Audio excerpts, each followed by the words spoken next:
বানাবার, কারণ আমি এখন এই জিনিসটা খুব ট্রেন্ডিং আমি দেখছি সব জায়গায়, ইনস্টাগ্রাম, ফেসবুকে সবাই। গাইস, এখন আমি কাটবো হচ্ছে কেক। 23 তারিখ আর আজকে হচ্ছে আমার জন্মদিন।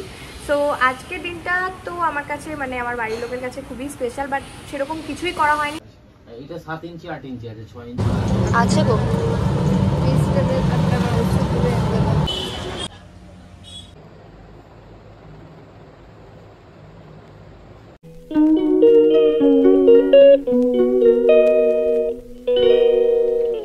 Hello guys, good morning to everyone, welcome back to the channel Anis blog. I hope তোমরা সবাই ভালো আছো। সো আমার এই চোখটা সবার আগে বলি ইগনোর করো, তার কারণ হচ্ছে চোখে যাই না কি হয়েছে, দেখছো কতটা লাল হয়ে আছে, কটকট কটকট করছে, যাই না কিসের জন্য করছে, বাট যাই হোক ইগনোর করো। আজকে হঠাৎ করে তোমাদের সাথে এভাবে ব্লগ স্টার্ট করছি, নিশ্চয়ই কোনো স্পেশাল জিনিসের জন্যই ব্লগ স্টার্ট করছি। যাচ্ছি হচ্ছে একটু মার আমি বাজার। কিসের জন্য যাচ্ছি, কী কারণে যাচ্ছি, সবটাই তোমরা পুরো ব্লগটা দেখতে থাকো, তাহলেই জানতে পারবে। হ্যাঁ, কিছু না কিছু স্পেশাল তো অবশ্যই আছে। একটা স্পেশাল জিনিস আনতে যাচ্ছি, আর সেটার জন্য আমি খুব এক্সাইটেড। যে স্পেশাল জিনিসটা আনতে যাচ্ছি সেটার জন্য আমি খুবই এক্সাইটেড। কেন আনতে যাচ্ছি সেটাও তোমাদের সাথে মানে এই ব্লগেই শেয়ার করে দেবো, আর কি আনতে যাচ্ছি সেটাও শেয়ার করে দেবো। তো সেটার জন্য তোমাদেরকে কী করতে হবে, পুরো ব্লগটা দেখতে হবে। হ্যাঁ, আমি তোমাদেরকে গুড মর্নিং বললাম ঠিকই, বাট এটা কিন্তু আমার গুড মর্নিং নয়। এখন পুরোপুরি বাজে হচ্ছে 1টা বাজতে যাচ্ছে। আর সকাল থেকে আমি ব্লগটা স্টার্ট করিনি, কারণ সকালবেলা কিছু দেখাবার ছিল না, কারণ তোমরা সবাই জানো যে আমার পরীক্ষা 22 তারিখ থেকে, তো সেজন্য আমি পড়ছি। তো এখন তো একদমই সময় নেই ব্লগ করার, একটু সময় পেয়েছি কারণ এখন একটুখানি বেরোতে হবে বলে সেটা তোমাদের সাথে শেয়ার করছি। আর একটা জিনিস তোমাদেরকে দেখাই, দাঁড়াও। আচ্ছা, তোমাদের কাদের কাদের এত বড় চুল হয়ে গেছে আমাকে কমেন্ট করে জানিও। আমার চুলটা দেখো এত বড় হয়ে গেছে, কাটতেও মায়া লাগছে, আবার না কাটলেও অসুবিধা। বুঝতেই পারছো, এখন কলেজ যেতে হয়, বাইরে যেতে হয়, আর শ্যাম্পু করলে না চুলটা শুকাতেই চায় না। আবার এত বড় চুলের কারণে আমার শ্যাম্পু করতেও প্রবলেম হচ্ছে, আর একবার ভিজে শ্যাম্পু করলে আর সেটা চুলটা শুকাচ্ছেই না। বুঝতে পারছি না, একবার তো পার্লার গিয়ে ফিরে এলাম কাটবো না বলে। আর এই যে দেখো চোখ লাল হয়ে গেছে, এটাও কিন্তু আমার ওই শ্যাম্পু করার জন্যই। এত প্রবলেম হচ্ছে ভিতরে যে কি বলবো, কি করব কিছুই বুঝতে পারছি না। যে তোমরা আমাকে কমেন্টে সাজেস্ট করো তো যে আমার চুলটা কাটাটা ঠিক হবে না হবে না। মানে আমার তো মায়ের সাথে এই নিয়ে প্রায়ই ঝামেলা হচ্ছে। আর এই দেখো প্যান্ডেল কিন্তু শুরু হয়ে গেছে, দুর্গাপুজো কিন্তু একদম চলে এসছে। তোমরা কিভাবে এইবারকার দুর্গাপুজোটাকে প্ল্যান করছো, কিভাবে কাটাবে, অবশ্যই আমাকে কমেন্ট করে জানিও। আছে গো,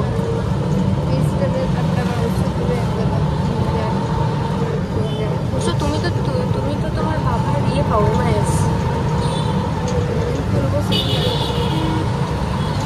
সব কথা বসাতে হবে, এগুলো সব কথা বসাতে হবে।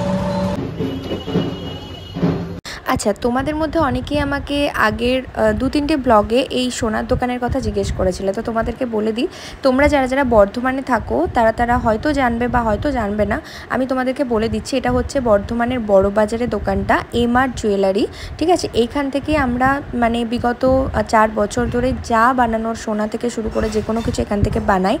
এক তো জেঠুর দোকান থেকে যা বানাই খুবই ভালো লাগে, সবটা তো তোমাদের সাথে শেয়ার করি, তোমরা তো জানোই। প্লাস জেঠুর কাছে যাইনি সেটাই খুবই ভালো হয়, তো তোমাদের সাথে তো সবই শেয়ার করি।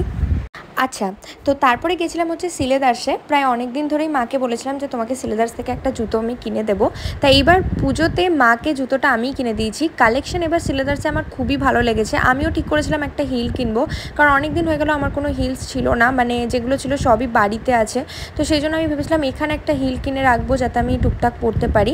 আর এই জুতোর কালেকশনগুলো কিন্তু খুবই ভালো ছিল, আমার তো খুবই ভালো লেগেছে। আচ্ছা, কি কিনেছি না কিনেছি তোমরা যদি দেখতে চাও আমাকে কমেন্ট করো, আমি তোমাদেরকে দেখিয়ে দেবো। যদি আমাকে জিজ্ঞেস করো, আমি কিন্তু প্রায় প্রত্যেকবারই সিলেদার্স থেকে জুতো কিনি, কারণ আমার প্রাইসটাও রিজনেবল লাগে। আর এসব জুতো টুচো কী বলো তো, প্রায়ই কিনতে থাকি। আর খাদিমস থেকেও কিন্তু মোটামুটি কিনি, বাট আমার সিলেদার্সটাই বেশি ভালো লাগে। তোমরা কোথায় থেকে জুতো কেনো আমাকে কমেন্ট করে অবশ্যই জানিও।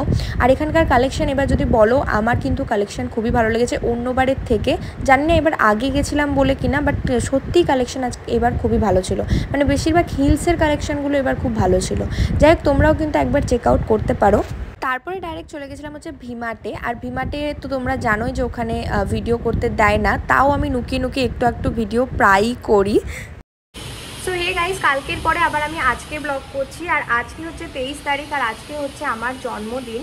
সো আজকের দিনটা তো আমার কাছে মানে আমার বাড়ির লোকের কাছে খুবই স্পেশাল, বাট সেরকম কিছুই করা হয়নি। তার একটাই রিজন হচ্ছে যে আমার পরীক্ষা চলছে, এই মাত্র আমি পরীক্ষা দিয়ে এলাম। আর পরীক্ষা দিয়ে এসে চলো, আসলে আমি মাকে বলেছিলাম যে সেরকম কিছু হিজিবিজি রান্না করো না, আমার যেটা খেতে ভালো লাগে সেটাই করো। তো মা আমার পছন্দের রান্নাগুলোই আজকে করেছে, আর সেগুলোই তোমাদের সাথে শেয়ার করবো যে মা কী কী রান্না করেছে। আর আগের দিন তো তোমরা দেখলেই যে আমি একটা জায়গায় গেছিলাম, একটা স্পেশাল জিনিস নিয়ে এসেছি, সেটা কি কেন নিয়ে এসেছি সবটাই তোমাদের সাথে সন্ধ্যাবেলা শেয়ার করব। তো চলো এবার দেখা যাক মা কী কী রান্না করেছে। তো চলো তোমাদেরকে দেখিয়ে দিই মা কী কী করেছে। তো এই হচ্ছে ভাত, শাক, আর এটা হচ্ছে পটল ভাজা, বেগুন ভাজা, কুমড়ো ভাজা, মাছ ভাজা। কুমড়ো ভাজা আমার খুব ফেভারিট, তাই জন্য কুমড়ো ভাজা হয়েছে। আজকে যা যা হয়েছে সব আমার ফেভারিট। আর মাছ খেতে আমি প্রচুর ভালোবাসি, মাংস খেতে আমার অত ভালো লাগে না, মাছটাই আমার ফেভারিট, তাই মাছ হয়েছে। আর এই যে হচ্ছে পেঁপে দিয়ে ডাল, এই ডালটা খেতে আমার খুবই ভালো লাগে। আর এই হচ্ছে আলু পোস্ত। আলু পোস্ত তো হচ্ছে বাঙালিদের ফেভারিট, মানে বিশেষ করে ঘটিদের ফেভারিট। আর তার সঙ্গে হচ্ছে এই যে মাছ, আর এই চাটনি আর দই আর পায়েস মা করবে, যেটা হচ্ছে মা সন্ধ্যেবেলা করবে। তো সেই জন্য সন্ধ্যেবেলায় তোমাদের সাথে শেয়ার করব যে কি খাচ্ছি। আর তার সঙ্গে গাইস এখন আমি কাটবো হচ্ছে কেক। তো চলো কেকটা দেখা যাক। আমি কেকটা অর্ডার দিয়েছিলাম হচ্ছে মনীষাদির কাছ থেকে। তোমাদেরকে আমি বলে দেবো, যারা বর্ধমানে আছো তারা ওনার কাছ থেকে কেক নিতে পারো, খুব সুন্দর কেক বানায়। আমি তো প্রত্যেকবার ওনার কাছেই বানাই। তো চলো তোমাদেরকে দেখিয়ে দিই আমার কেকটা কেমন। আর কেকটা কিন্তু একটু ফেভারিট, মানে ও মাই গড, দাঁড়াও না তুলে দাও। এই দেখো, এই হচ্ছে আমার সিংচান কেক। সিংচান আমার খুবই ভালো লাগে, তো এই জন্য আমি সিংচান কেকই অর্ডার দিয়েছি। ভিডিও কল করি ধর। হ্যাঁ, তো এইটা হচ্ছে আমার সিংচান কেক। আমি অনেক রিসার্চ করে কেকটাকে আনিয়েছি। আসলে কি বলতো, মা আমাকে বলেছিল একটা খুব সুন্দর কেক অর্ডার দে। তো আমি ভেবেছিলাম যে যদি অর্ডার দিতেই হয় তো আমি আমার পছন্দ মতোই দেবো। তো আমি নিজেকেই, মানে এটা অনেকদিন ধরে আমি খুঁজছিলাম, তো এটা খুঁজে আমি অর্ডার দিয়ে দিয়েছি। বাবা যেহেতু পুলিশে চাকরি করে, ছোট থেকেই জানো তো কোনো দিনও হয়তো কোনো জন্মদিনে আমার বাবা আসতে পারে, কোনো জন্মদিনে আসতে পারে না। বাট আমার মা কিন্তু কোনোদিনও আমাকে ফিলও করতে দেয়নি সেই জিনিসটা। যেটুকু একটা বাবা থাকলে হয়, আমার মা কিন্তু সবটাই আমার জন্য করে।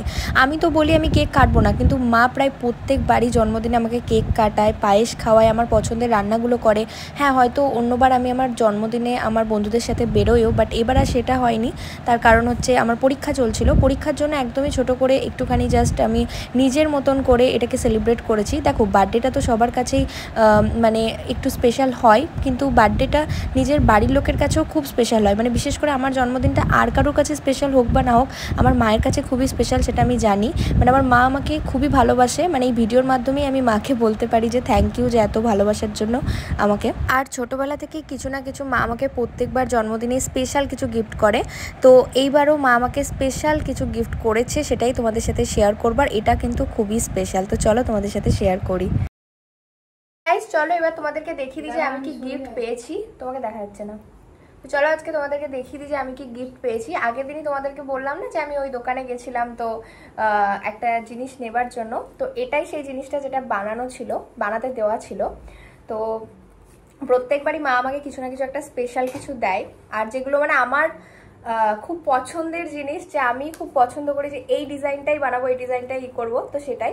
তো এইবারও এই ডিজাইনটা আমি অনেকদিন আগে মাকে বলেছিলাম যে আমার অনেক দিনের শখ আছে এরকম জিনিস বানাবার, কারণ আমি এখন এই জিনিসটা খুব ট্রেন্ডিং আমি দেখছি সব জায়গায়, ইনস্টাগ্রাম, ফেসবুকে সবাই পড়ছে, বিশেষ করে মানে সবাই। তো সেজন্য খুব শখ ছিল। তো যাই হোক, সেই শখটা আমার মা পূরণ করে দিয়েছে, কারণ আমার সমস্ত শখই আমার বাবা মা পূরণ করার চেষ্টা করে। তো এটাও পূরণ করে দিয়েছে। তো তোমাদেরকে দেখাচ্ছি জিনিসটা কি, একটু দূর থেকে দেখতে পাচ্ছ। এটা হচ্ছে ভি সেফ রিং, তোমাদেরকে দেখাচ্ছি, দাঁড়াও। এটা হচ্ছে ভি সেফ রিং, যেটা আমি অনেক দিন ধরে দেখছিলাম ফেসবুকে, ইনস্টাগ্রামে, আর নেবার অনেক ইচ্ছা ছিল। তো এটা আমি বানাতে দিয়েছিলাম, মানে আমি বলেছিলাম সেটা নয়, আমি মাকে অনেকদিন আগে বলেছিলাম যে আমার শখ আছে, তো মা এটা বানাতে দিয়েছিল। তো খুব সুন্দর বানিয়েছে জেঠু। তো তোমাদেরকে পরেও দেখাচ্ছি কেমন লাগছে। বলে না মা তো মাই হয়, মানে প্রত্যেকটা বাবা মাই তো তার ছেলে মেয়েকে সব দিয়েই খুশি করার চেষ্টা করে। তো আমার বাবা মাও তাই, যতটুকু পারে সবটাই চেষ্টা করে। বাট আমার প্রত্যেকটা ইচ্ছে আমার বাবা মাই পূরণ করে, তো সেই জন্য অনেক অনেক থ্যাংক ইউ। এই যে আমার মাকে দেখছো, আমার মায়ের সত্যি দুদিন ধরে খুবই পায়ে ব্যথা, তবুও মা দাঁড়িয়ে দাঁড়িয়ে সকাল থেকে অনেক রান্না করেছে, প্লাস রাত্রেবেলা আমার ফেভারিট ডালপুরিও করেছে। মানে আমার লুচি জাতীয় খাবার খেতে খুবই ভালো লাগে, বিশেষ করে ডালপুরিটা খেতে আমি খুবই ভালোবাসি। তোমরা কারা কারাও খেতে ভালোবাসো কমেন্ট করে জানিও। তো আমার মাও সেই জন্য আমার জন্য আবার রাত্রেবেলা ডালপুরি করেছিল। তো এইভাবেই আমার দিনটা খুব আনন্দে কাটলো। তোমরা তোমাদের মধ্যে বড়রা আমাকে আশীর্বাদ করো, ছোটরা আমাকে অনেক অনেক ভালোবাসা দিও যাতে আমি অনেক উপরে উঠতে পারি। তো চলো দেখা হচ্ছে আরও সুন্দর সুন্দর ভিডিও নিয়ে। আজকের ভিডিওটাকে আমি এখানেই এন্ড করে দিলাম। তোমাদের যাদের যাদের আমার ভিডিও দেখতে ভালো লাগে অবশ্যই আমার ভিডিওটাকে একটা লাইক, চ্যানেলটাকে সাবস্ক্রাইব করে দিও, আর পাশে থাকা বেল আইকনটাকে টিপতে নিশ্চয়ই ভুলো না। তাহলে বাই।